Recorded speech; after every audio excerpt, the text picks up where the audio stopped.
Hey film friends, I'm Nick Furman. This is Furman On Film. Welcome to the channel.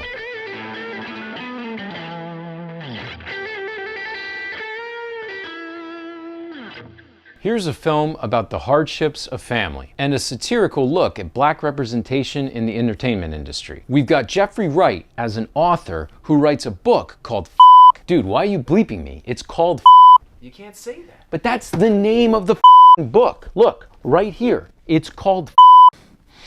This is Cord Jefferson's American Fiction.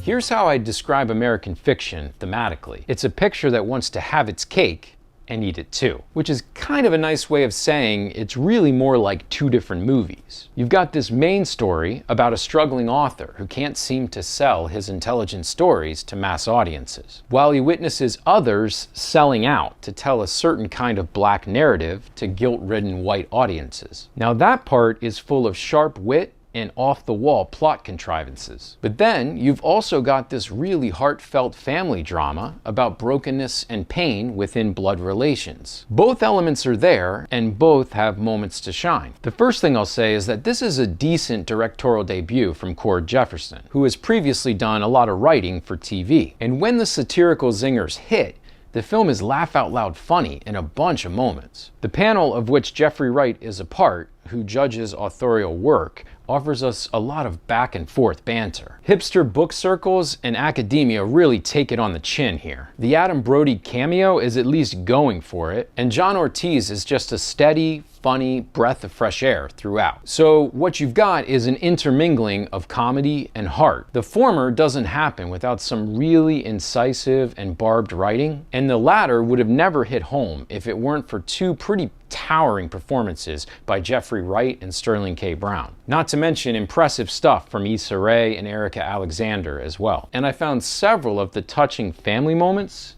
to be pretty transcendent.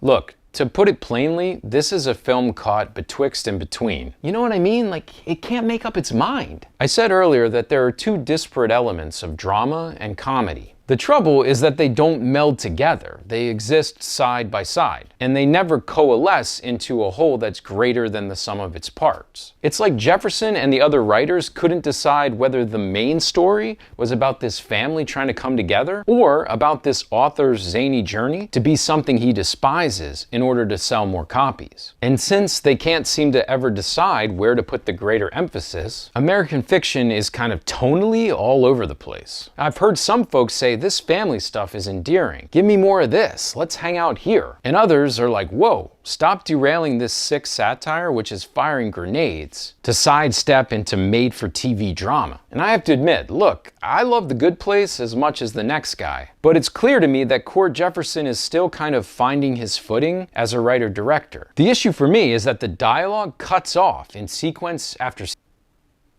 like that.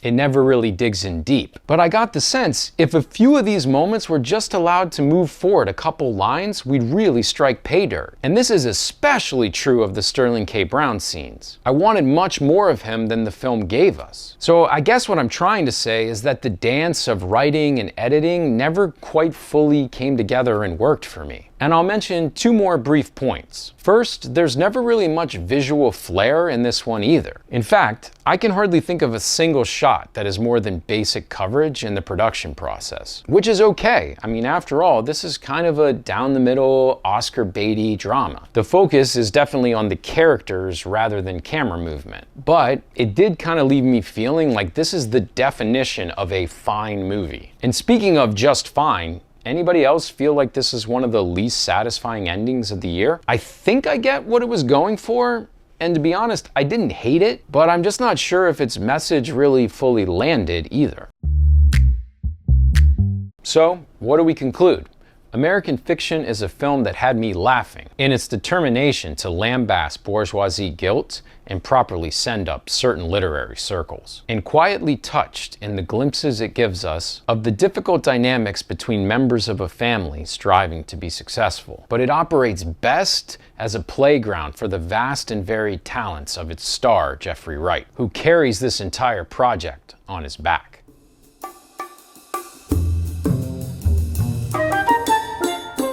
Well, there you have it.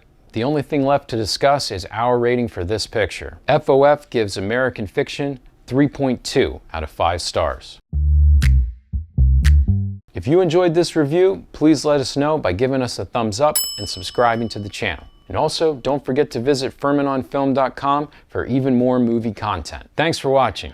I'm Nick Furman. This is Furman on Film. Stay firm, my friends. Boom. Nailed it. Sprinkler.